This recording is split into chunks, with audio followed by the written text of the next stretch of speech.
Hi, Enrique. Thank you so much for helping with my project. Could you say a little bit about yourself? Thank you very much, Nathan. And it's a pleasure to try to help a little bit. Uh, I live in northern Mexico, in northeast Mexico, and I live in a very small town called Cuatro Ciénegas. It's a beautiful place.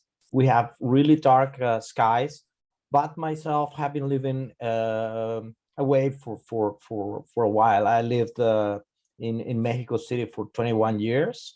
So and I was working with an airline, a Mexican airline. So I used to travel a lot. I know well many destinations in the United States, in Central and South America, in Canada, in Asia, and Europe, etc. But what it's in regard with your subject here about the countdown to moon, I felt very interested in it because uh, my earliest memory, my earliest remind or recall is exactly the Apollo 11 landing on the moon. I was 4 years old. I was born in 65, in May 65. So it was so exciting. I still feel like the chills. Like it was so nice. I still remember even that days after we were trying to play astronauts, with a box and with a hole in the front, like a helmet. And it was like my friends used to get like, hey, come on, let's play some other thing like football, or I mean soccer, or baseball, or whatever. And I said, no, we must get playing, or keep playing astronauts. But it was like very slowly that we had to move to do that same thing. And since then I always marveled at the night sky. You can see my background image here. It was taken by a very good friend of mine. He's a very cool astrophotographer here from Mexico, from Monterrey City. And it was taken here in Cuatro Ciénegas, in the Cuatro Ciénegas Basin, which is, by the way, a beautiful place where you can see we're in the middle of the desert, and yet we have like 500 ponds of water bodies. And it's amazing because there you can see a bacteria that has remained exactly the same as they did 3.5 billion years ago. It's like well, NASA said it's like a time machine, or like a time window, where they found a lot of very interesting things. In fact, before sending Curiosity to Mars, NASA was here in 1999, and they were studying a place that they said is the most similar place on Earth, and it's here in the Cuatro Ciénegas Basin, to the Gale crater in Mars. And remember that Gale crater was where the Curiosity landed I mean, in the beginning. And well, we've been like I've been like very interested in space exploration, and in looking at the stars, at the constellation, etc. And now I have a very good luck to be here in my hometown, and have very dark skies. Are you also into astronomy? Yeah, I've been studying a few things. It's so lucky to live in these days, Nathan. Back in the days when I was your age or younger, if you wanted to learn something, you had to get a book, you had to go to a library. I was living in Acapulco when I was very young, and shame on us, but in Acapulco you could not find in the days any library. I mean, you could find some books about, but you actually had to go to Mexico City to get a few books. And when I used to go to Mexico City, to travel to Mexico City, I enjoyed visiting the largest university in Mexico, which is called National Universidad Nacional Autónoma, National Autonomous Mexico or Mexican University. It's a public university. It's really huge. I mean, I don't know how many students they have, but there are hundreds of thousands. And they have a huge library.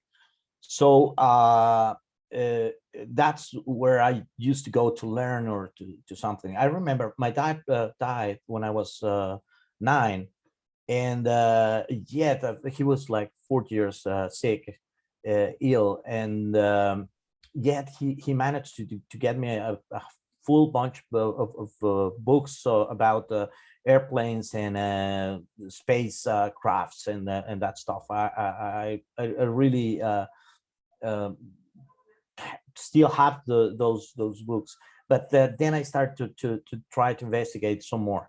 But now you have that information like here in your phone, in your cell phone, and you have all the information of the history of humankind in a handheld device. So it's really nice. And I've done a couple of courses in several platforms, a couple of courses from the University of Arizona with Professor Impi, and the one that I'm right now in is called Astronomy Exploring Time and Space, and it's beautiful because you see those classes, you see those talks during the course, and then you can go outside and watch for Orion or for Orion Nebula or for Leonard Comet right now, and so on. So I also have a little very modest space in Facebook where I how do you say, well, I give information about the astronomy happenings in the night sky in my hometown. So,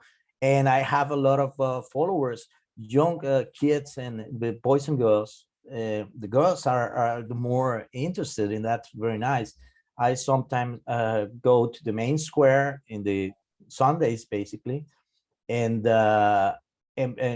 take one or two telescopes to watch like Saturn or Jupiter or the moon, and etc. And it's beautiful because I have a full bunch of young friends that are following me, and we get like a talk, and some of them are so smart and so informed about meteorites and space rocks and the moon, etc. And that's beautiful. I mean, if one of these kids is excited by our talks to study some STEM careers, that would be beautiful. I wasn't able to finish college myself. I lived in a time where in the 80s, in the 1980s, there was a very severe economic crisis in Mexico. So I started to work, and well, I then was living in Acapulco, and it was so nice to live in Acapulco. So I didn't manage to get back to school, but yet I always try to learn things. That's amazing. Yeah, I've often heard though that schooling could be an impediment to education. So you might actually be better off. Yeah, that's correct. I mean, it is correct, but it would be really hard, like for going to NASA or enrolling as an astronaut without a formal school or a formal education. But yet, you're absolutely right. I've managed to. I speak a lot, so you tell me when to stop. So here we have visitors from a lot of different places in the world. And for instance, I had before pandemic in 2019, we used to have a paleontologist, Dr. Christina Ephraim. She's a German, and she's an authority in fossils and that stuff. So when she was here, well, I used to talk to her. I work in a hotel, so she was staying with us, and I was always showing her fossils that I had found, and some of them she took to a museum, and they're displayed at that in that museum. And then she used to teach me a lot of things, and recommend lectures, or recommend books, or recommend articles, or essays to learn a little bit more. So if you are interested in learning, you don't have to go to school, yes, but it's still good. The best option, I believe, for younger generations to educate and and never stop learning, right? And even after they leave the school. Yeah, absolutely. I'm actually reading a book right now, which kind of talks about that, Limitless. Okay. Um, and, it basically talks about how the one problem with school is they teach you all these things, but they don't teach you how to learn, which is kind of interesting. That's correct. Yes, I've seen that with my kid. I have a 15-year-old boy and a 21-year-old lady daughter, and it's correct. I mean, if you are already in high school or in college, I mean, you just go and try to grab the best that teachers or that the university can give you, because nobody's going to care if you don't. I mean, you are the one that must be educated, maybe sometimes self-educated, to learn and to keep learning, and to try to reach the most that you can get from the school, or from life, or from books, or from whatever. I mean, it's amazing, and try to be always open to knowledge, and to learn different things, and to listen to different kind of opinions, or even if they're not what you think is the best. I mean, to listen to different opinions. Yeah, just talking about like the school part, it must seem really magical to some students about how their classmates come in, they seem to get their homework done, they know the answers to the questions and all of this, because that part that happens at home about, having a place to study and what would you actually do if you were studying, Yeah.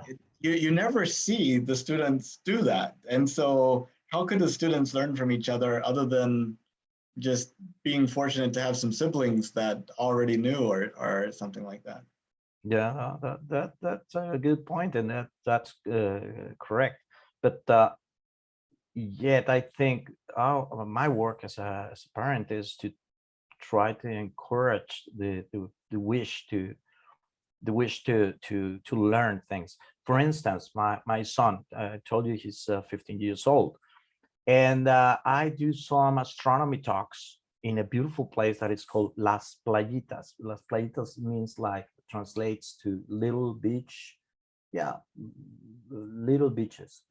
Because it's like a beach. It has sand. It's a lagoon in the middle of the desert, in the Chihuahuan Desert. Chihuahuan Desert is the largest desert in North America, that goes from Arizona, New Mexico, Colorado, Texas, to the middle Mexico. So we're just in the heart of that desert. And yet, I was telling you, we have a lot of ponds, a lot of small lagoons and streams and that stuff.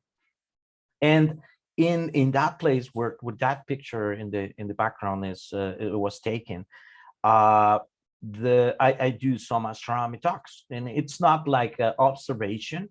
It's more like a little history of astronomy, of the how the patterns in the sky helped as a calendar and as a map for ancient human beings, and how it developed the different stuff out as our perception of time in space itself. So I talk about about some patterns, about doing some star hoping to use like constellations or asterisms to locate like the Big Dipper to find Polaris, or even Cassiopeia to find Andromeda galaxy, and then to find Polaris as well, and that stuff. So and I use an astronomy pointer. You know, it's laser. It's very very potent and it's very powerful. So it's not easy to find. I mean, it's because it could be dangerous. It could damage your retina and that stuff. So I have a few of them, and my son was asking me, "Oh, Dad, can I use one of your lasers?" And I trust him because he's very responsible. And I said, "Yes, but you have to. Yes, I know. I have to be careful not to point it to the eyes, not to give it to anyone. Tell me that." And I said, What do you want it for?" "Oh, it's just because I'm gonna go to visit my girlfriend. She's 15 and she's already with a girlfriend, to her house. And then I was suggesting her parents that I could explain some of the things in the night sky. And he wanted the laser to point that stuff and from the backyard. And then the mother of this little girl, she told me, "Oh wow, Enrique was explaining us so many things, and he's asking me now to give like a talk for her for his girlfriend family. I mean, like why they're talking." And that's funny because he's being interested by the things. I guess that if you show the funny part or the special part or the even the counterintuitive part of universe or etc., then you can wake the interest and the in young generations to learn a little more. And maybe that's the same thing with music or with arts, with uh, my daughter practices classic ballet since she was 5, and my son does soccer and guitar, and then also volleyball, and yet I mean keep them always trying to pursue knowledge or learn new things.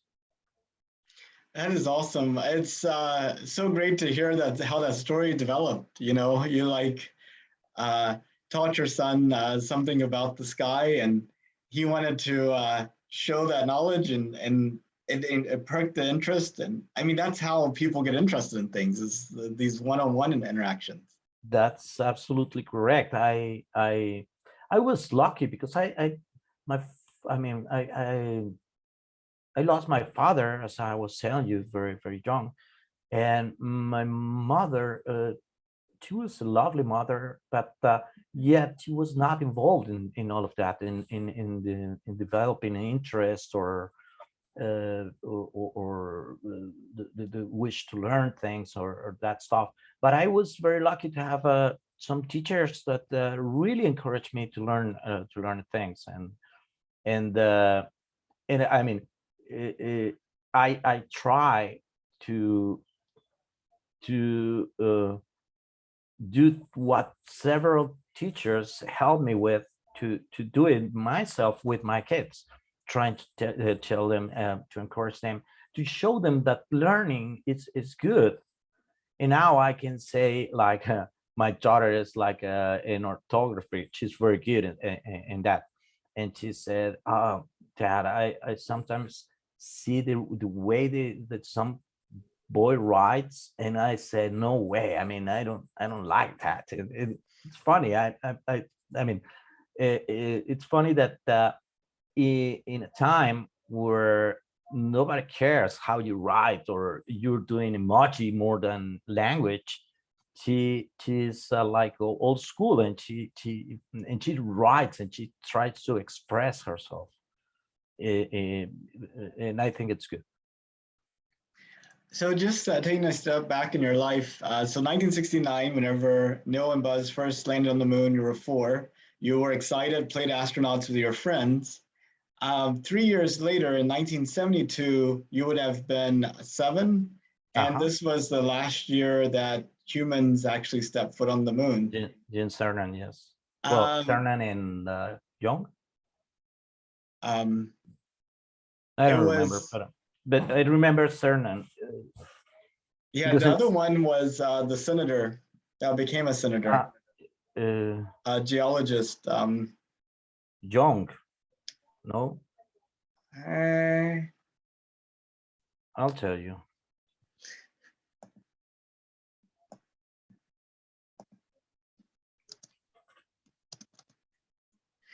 Yeah, the last people was Cernan, that's true. And then the other one was Schmidt, Harrison Schmidt. Schmidt, yes, that's correct. You see, I mean, we're not sure about something and we found out in a minute, right? Absolutely. And Harrison Schmidt was actually the only geologist we sent to the moon. Yeah, the only scientist, that's correct. You know, I saw, I saw an article posted in Space Hipsters just a couple of days ago. Yeah, but I'm sorry, I interrupted you. So what's the question? I was actually 7 when the last mission to the moon, yes. Well, I guess, first of all, did you watch that mission? And were you aware that that was the last mission? No, I mean, I did find out things because of my father, yes, but there were not PV transmissions besides Apollo 11 and yes, Apollo 12, I guess. Yes, I'm not quite sure about that. And I remember Apollo 13 because it was on the news everywhere. But after that, it was like lost. I used to go after my father died in 74. I used to be sent to in the summer with an uncle and an aunt in San Antonio, Texas, to learn English. So I'm sorry, I have like a not a very good accent. San Antonio is very, I mean, it was sometimes hard to find people to speak English with. There was a lot of Spanish speaking people. But my uncle used to work in the Kelly Air Force Base that it was then. And then then there's another beautiful recall that I have, and I think it was in 1979. I'm not quite sure, but it was this jumbo 747 with the Enterprise on top. I'm not sure. I thought it was. I always thought it was an Enterprise, but I was doing some research, and maybe it was Columbia that was visiting San Antonio Air Force Base when traveling from California to Florida. But yet I always thought it was just like the Enterprise, that the one that did not go to space, the space shuttle. And no, I lost. I mean, we actually here in Mexico when Apollo 11, it was like everything stopped. I remember my father buying a TV for the first time to watch the landing, and it was amazing. I mean, it was everything stopped, and my father explained me about what was going to happen, etc., etc. And then we lost. I think it happened in a minor level, but I think the same thing happened in the States or everywhere else, maybe less in the United States, but public started to feel like it's common practice, and then losing interest in that, and that was very sad because I think that's the thing that forced the Apollo program to cancel the last mission, and I'm very glad that in the last few years there's been a much more interest in human space exploration, and it's reasonable. Right now we have a planet that is absolutely inhabited by robots, Mars, and maybe going soon there. That would be, well, amazing. And the participation or the involving of private enterprises, private companies, that's I think very good, because they have some different marketing. They have some different, I mean, I'm sure you saw the inspiration for a takeoff, and you remember how the whole crew was like so excited, and they were like in one of those, how do you say this, uh, in the parks, in the amusement parks, this big Oh, roller ride, coaster. the roller coaster. They were like that, and they were like this girl. I forgot the girl that works in St. Jude. That's Kelly. No, it's Haley. Haley. That's correct. Haley was like so excited and so it was contagious. I mean, I felt like I was in there, and the whole crew were like much more normal people. I actually don't understand how the pro astronauts, the cosmonauts for Roscosmos and the NASA and the JAXA and the ESA are not, or CSAs and all the agencies. I don't understand how they're not like, yes, okay, let's go, let's rock this, or let's light the candle, as the quote. I don't understand. I mean, I understand that they're very professionals and they don't, but yet I think they could enjoy the ride, and I think that kind of stuff that we're seeing, that normal people are getting closer to going to the space, it is very good, because right now we're seeing it much closer to us. And the same happened to well, when Challenger and this teacher McAuliffe were the Krista whole crew McAuliffe. was Yeah. like Krista McAuliffe, right? It was, I remember seeing that. I was watching that, and I lived in Acapulco, and it was like a normal person going to space, and then all the tragedy and all the stuff. But it made it closer to people's feelings, or people's hearts. And then well, that's it's so good that the exploration is getting much more attention and more funding. Yet it's so alarming. A couple Fridays away, I was with a small group of people were showing them the night sky and the constellations and that stuff.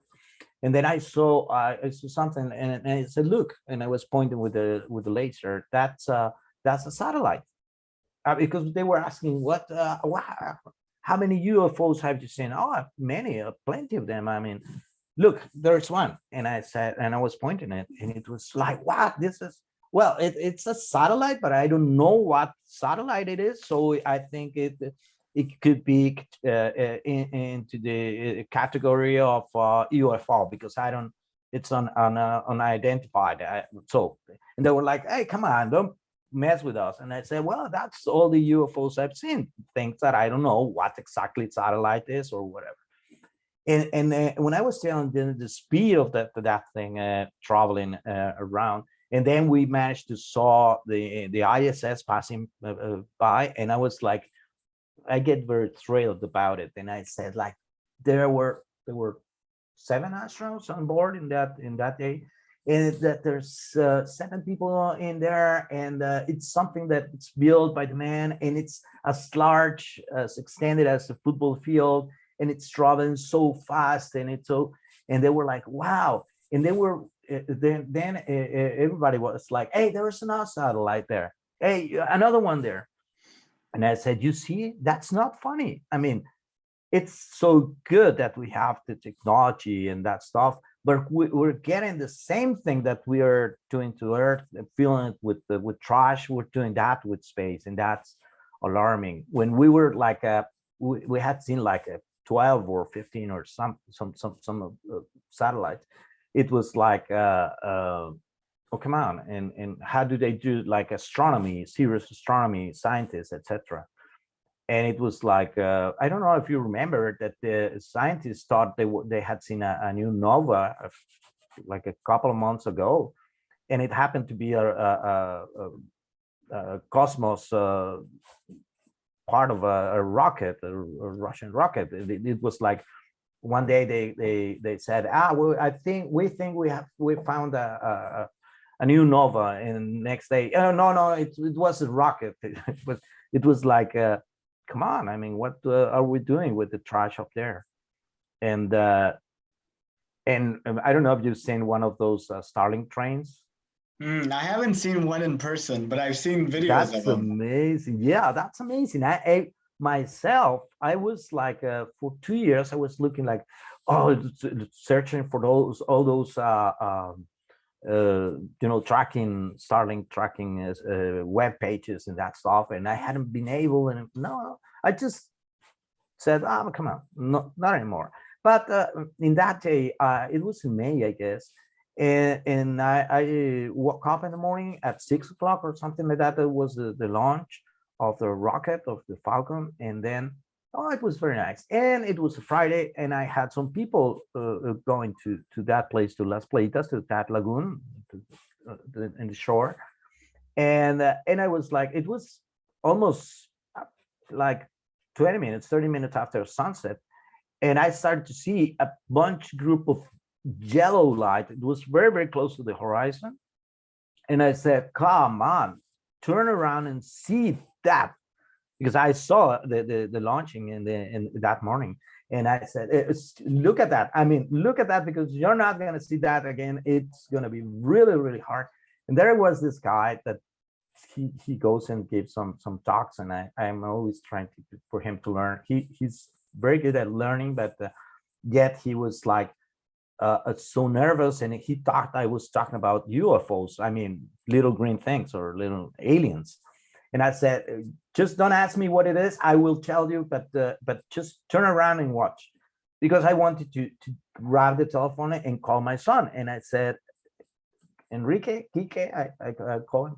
I don't care how you are. Just go to the backyard, look for these about 30 degrees up, and I saw him running, and he was, oh, that's a train, because I had explained him that what it was, and we had happened to see them in the internet, in videos and that stuff, and he said, oh, it's so amazing, and it was like, I don't know, like 30 seconds. It was very, very short.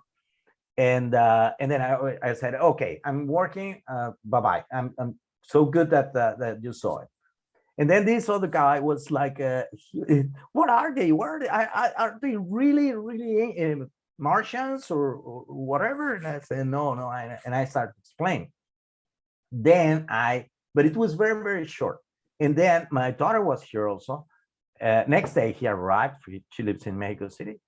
And I took them in the night, because I went to this Starlink tracking web page, or I don't remember exactly which one was that. And I went to an even darker location, and then we saw it crossing. It was like more than 90 degrees, because they were already spread out. You know, you can see it like for 1, 2, 3 days, no more. And then it was so exciting, because I was like, it was like 9 or something in the evening, and I said, well, I'm gonna lose it again. And I had my wife and my daughter and my kid, my boy Kike, and then like 15 seconds after the scheduled time that I had found, and I said, there is one. And then there is another one, and they were the 65 of them. They were writing all, and it's so amazing to see that thing, and to see the technological capabilities that we've developed. But at the same time, it's hey, come on, there's gonna be 40,000 of those up there. Wow. Oh, maybe even closer to 10,000. I don't. Yeah, that I think they're something like that. Yeah, and well, the final part of the first stage is about 40,000, I guess, and it's gonna be like what? And you know this Russian test of the missile, or how do you say missile Hmm. missile destroying their satellite. That, come on, do you think that there were not enough debris up there, or what? I mean, not enough trash. Yeah, But it's funny, you talk to people who hear that story. Russia has shot a missile to destroy their own satellite. They think it's funny and they don't see the issue of it. no, come on, you're having like hundreds of thousands of pieces of bullets going around, and they're putting at risk their own cosmonauts. Come on, that's not smart. I know, but it's a lack of public understanding of uh, you, what what the repercussions of that is. That's You that's know correct. that I think a lot of it comes from this idea of what is it, microgravity and zero G is. That there's a lot of people who think that you just get high enough and suddenly you start floating. Yes. The whole concept of you need to be going fast enough so that as you fall towards the earth, you keep missing it is a That really difficult thing to understand. that's correct. It's counterintuitive, and not knowing, like, when you tell them, well, the station is traveling that speed. We use the metric system, so it's like 28,000 kilometers an hour. And I said, hey, come on, how do you know that? Well, because if it wasn't going that speed, then it would fall. It would do a parabola. And they're like a very, very not believing that much. And I see, when I tell people, and I see that they go to Google and it's oh, okay, yes, you were right. I know I was right. I mean, you can Google all the things, everything that I'm telling you. But it's yes. But yet there is another part of it that it's like very worrying. Uh, we lived 2 years already with a pandemic that hadn't happened in like 100 years, because we had in 2009 the flu pandemic. We suffered that very much in Mexico. I was working in an airline. Just imagine, it was like last year that all the planes were down, but it was much shorter. That was good. But right now we have been 2 years, almost 2 years in well, maybe not in lockdowns, but with restrictions to movement, to gatherings, to etc. And we've seen how things started to be scarce, or to be harder to get. And right now, Mexico produces a lot of cars, but cars have not been able to get out from, I mean, be fully constructed, because some chips that are produced in China, or in Korea, or in Asia, are not getting here. So there is a scarcity of vehicles, of cars, that generally are exported to the United States. From Ford, from General Motors, from Toyota, from Chrysler, etc. We have a lot of assembling plants in here in Mexico, but they're not producing, they're not finishing the products, because the lack of that of those chips. Just imagine, like, it could happen, a strong solar how do you say, EMA, no, it's a CME, coronal mass ejection, uh, that disabled a number of communication satellites, like going out of the internet, or you know the bank's accounts crashing, the system, the bank system, the ATMs not working because of lack of information, or something like that. I mean, we're relying a lot on technology, but we don't know what will happen if we don't get access to that technology. What's going to happen? I mean, that could be a point of interest in that. I know. I mean, one of those chronomass ejections frying everything on the sun side of the Earth and on the sun side orbit of the Earth, and it can be really disastrous. And especially if it gets Yeah. misinterpreted as some type of attack or something. Yeah, imagine that. Imagine that. I mean, imagine a full nuclear war because of something, and that's happened. I mean, it was very close to happening. It was very, very close to happening. If I read that a few years ago, Russian believed they were, because they had some problem with the satellite, and they thought they were being under attack. And there, this lieutenant, he said, "I'm not going to start this. But what if there is another one?" Because he was like punished or somewhat because he wasn't following the rules.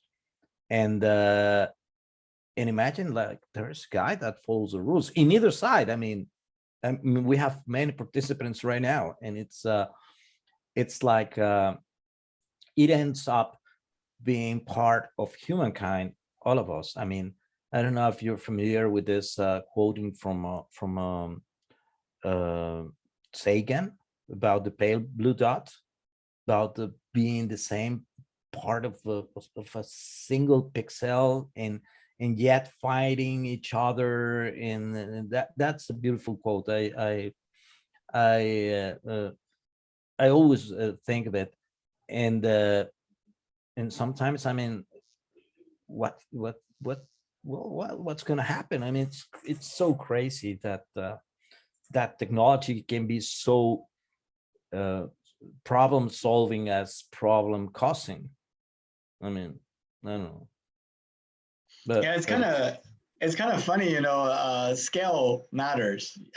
Like the Earth is an interesting size, but could you imagine like you have like some boat that has an issue and people get inside one of those little lifeboats, and then yeah, actually the people decide to form different political parties or countries inside of that lifeboat, and they're like, "That's your side. This is my side. If you come yeah, over because here."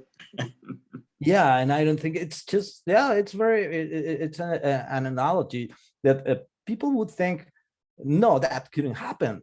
It could. I mean, it is happening. It has happened from the beginning of times. I mean, we're maybe in a human scale, a lifeboat would be a small example, but Earth itself is our lifeboat, and we're fighting each other's.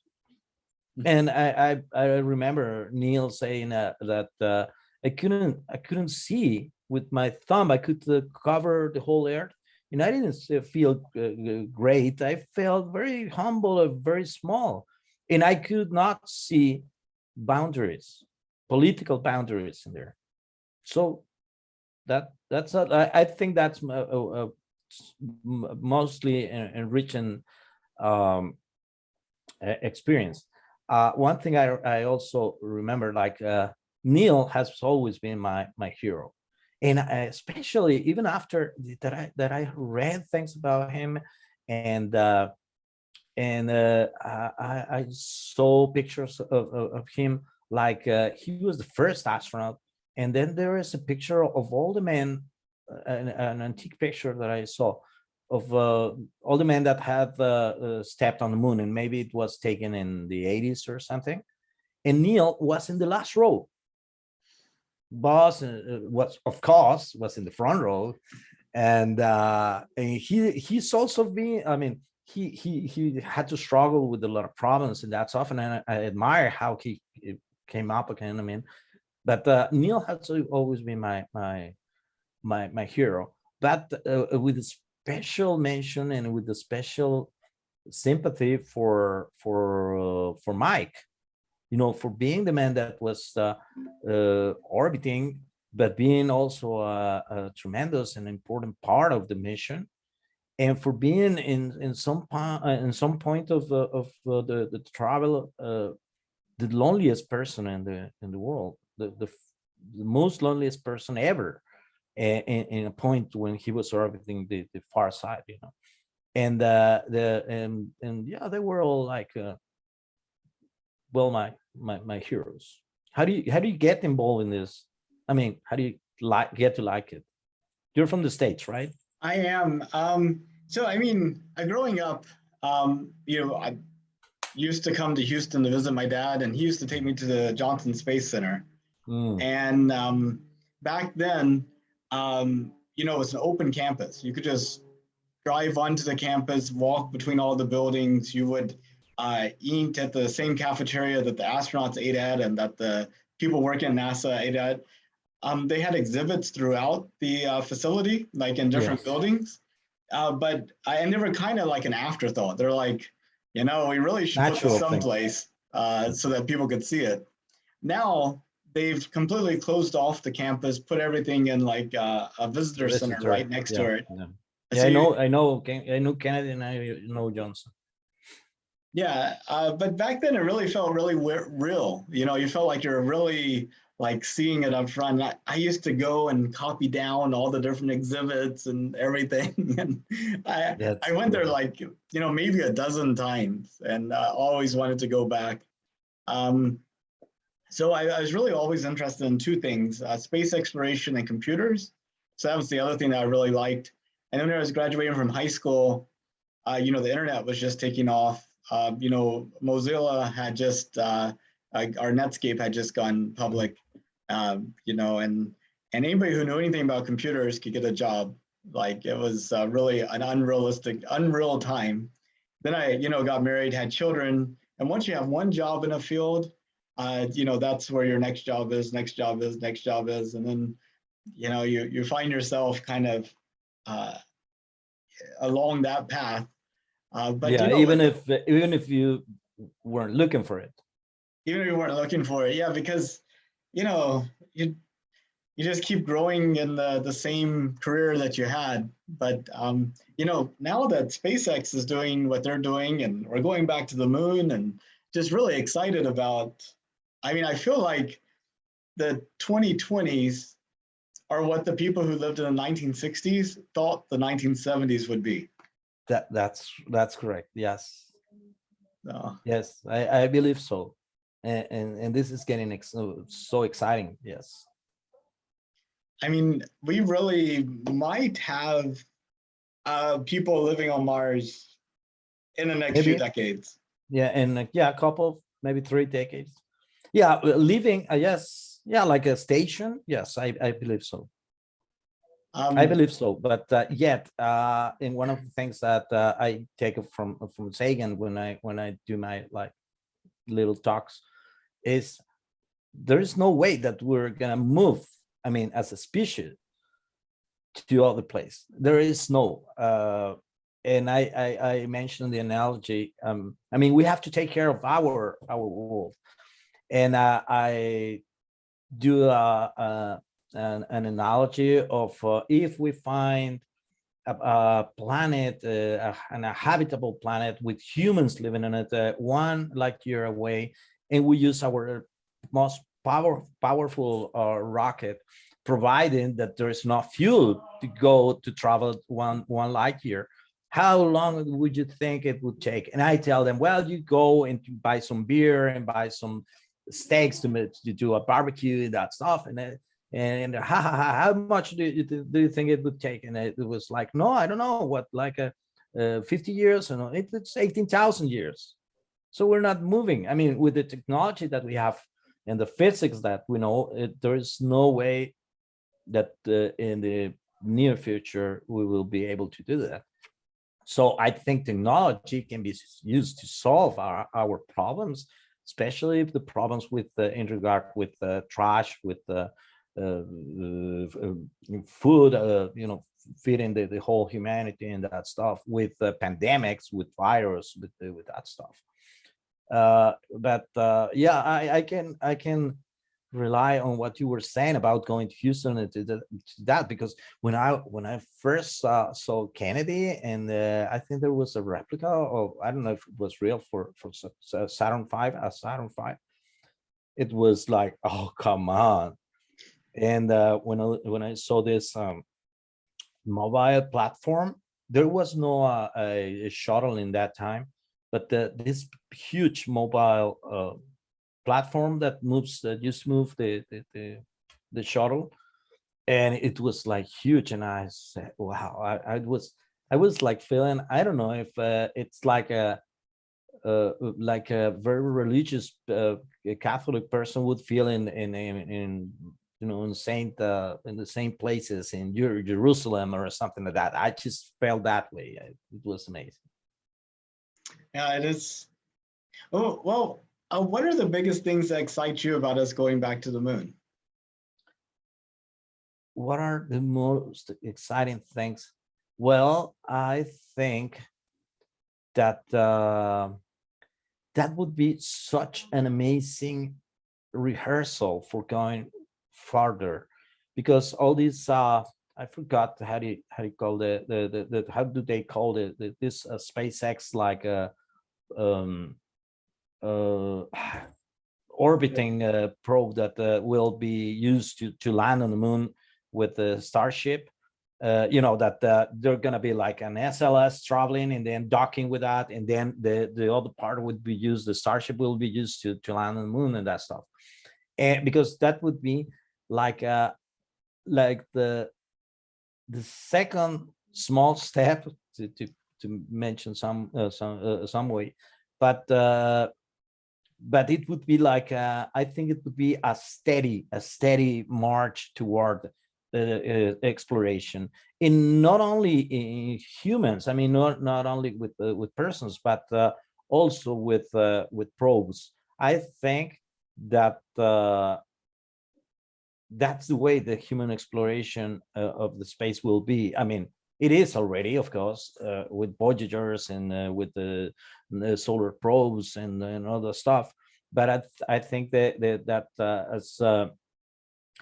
as good as technology it gets improved in every single step of the Artemis program, that would help a lot of things about the space exploration.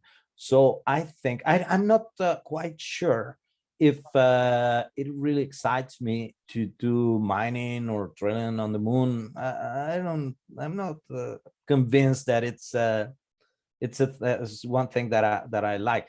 But yet, I mean, I don't know. Maybe that would be good. But anyway, I think that it would be, for me, it would be like opening a whole new window, and a whole new generation will be able to see what we used to what we could see, or in the late 60s and 70s, and that it will improve our capacity to travel through space. And if it was safe and affordable, would you take a trip to space? Yeah, of course. Even if it was not that safe, and well, if it was affordable, for sure. I mean, it would have to be affordable. But even if it was not that safe, yes, of course, yes. Oh, come on! I was when uh, there's a lot of people complaining about these are not astronauts because they just went up to Kármán line, or they were below Kármán line. I mean, that would be amazing. Even the vomit comet, yes, I would love to do it. But Inspiration 4 going that far and being like, well, basically all civilians, except for Commander, I don't remember his name, that he's a very skilled pilot, Jared Yeah, Isaacman. Isaacman, right? That's correct, Jared Isaacman, and yes, of course, I would. Just tell me where I would have to sign. Would you? Yes, I think I would. I've been alternating between being a little bit hesitant and wanting to go, and I think definitely I'd want to go with the right training, with the right team, with the right equipment. It'd be the right thing to do. Just the thrill to do the training would be awesome. Just that. I mean, being able to just be close to a 38 or to a rocket, that would be thrilling. That would be amazing. I don't know. Of course, I mean, when I say it was even if it was not that safe, I mean, like right now we know that there are risks, and people that go there know there are risks. Of course, they work to minimize those risks, but um, I have a boy that's 15, but I think he's got the basics of what I mean.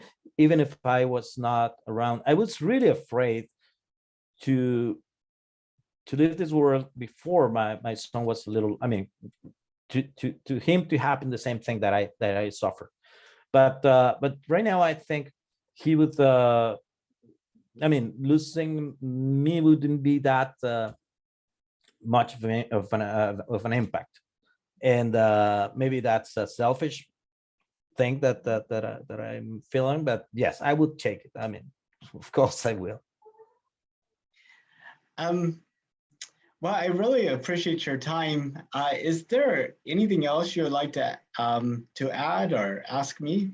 Nathan, thank you very much. I mean, I believe you're doing some research for some documentary, and you're trying to contact people to learn. I mean, I don't know if we were if I was taking the conversation far away from where you wanted to, because it was human. I mean, next steps to the moon. But when I read your post in Space Hipsters, I said, oh, of course. I mean, the first thing I thought that it was my first memory. I mean, my oldest memory. And maybe if I can tell Nathan a little bit about that, maybe that would be nice, because I mean, I'm Mexican. I was born in Mexico, and yet we felt that it was, as Neil said, it was an accomplishment for all humankind.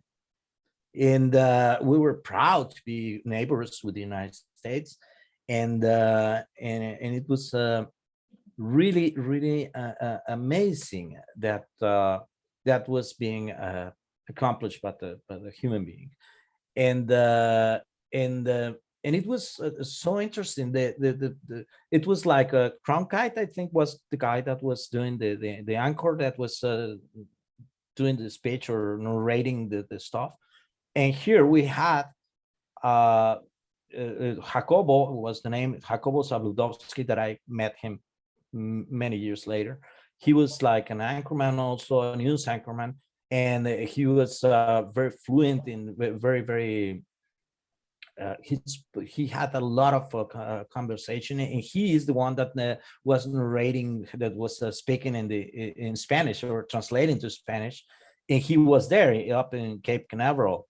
And I remember the whole country stopped to watch that. I think the whole world stopped to watch that. And I just wanted to let you know that, yes, I mean, I'm sure in the States, in Texas particularly, or near Cape Canaveral, etc., that everybody was looking to that thing. But far away, we were also overseas. We were also looking at that and feeling really hoping and really engaged with that trip to the moon. It's funny you say that about feeling like it was a group accomplishment, because I just was listening to this podcast called 13 Minutes to the Moon. It's done by the BBC. It's really good. I highly recommend it. But they were talking about how when Buzz and Neil and Gene went on a worldwide tour, it wasn't a... Oh, say again? Oh, it wasn't a national thing. Everybody's like, we did it. We, humanity, made it to the moon. And I thought that was a really amazing thing. Yeah, that's for sure. I lost it for a second. That what was that documentary or podcast? It's called minutes? 13 Minutes to the Moon. 13 Minutes to the Moon. I remember have seen something about it, but I don't remember have listening to it. It's a podcast, right? It's a podcast, and it's about the 13 minutes from the time Neil and Buzz began their deorbiting and actually landing on the moon. So it's that final 13 minutes right Oh, before they got to the moon. And it was amazing. That was amazing. I was just watching in YouTube a documentary, and about Boss was talking about. I think Neil also talked about it. Boss was like, well, yeah, we knew we had seconds of fuel, but we didn't care. I mean, we were going for it, and that was just amazing. Yes. Well, they were all test pilots. I mean, they were not afraid of but the one little less important thing about like fuel. yeah, minor. Yeah, minor stuff. Yeah, that was so funny. It is a pleasure, Nathan. Uh, well, if you want to keep in touch, I think you have my email, right? You send me I do. that link, and then it was a real pleasure. I hope that I didn't bore you too much, or that I wasn't speaking a lot of nonsense to you. No, it was perfect. And I really appreciate your perspective and you sharing your experiences with me. Cool. Good luck and Godspeed, man, and congratulations, your family and everything. Just keep doing good things. Excellent. Thank you so much. Talk to you soon. Thank you. Thanks to you. Bye bye. Bye bye.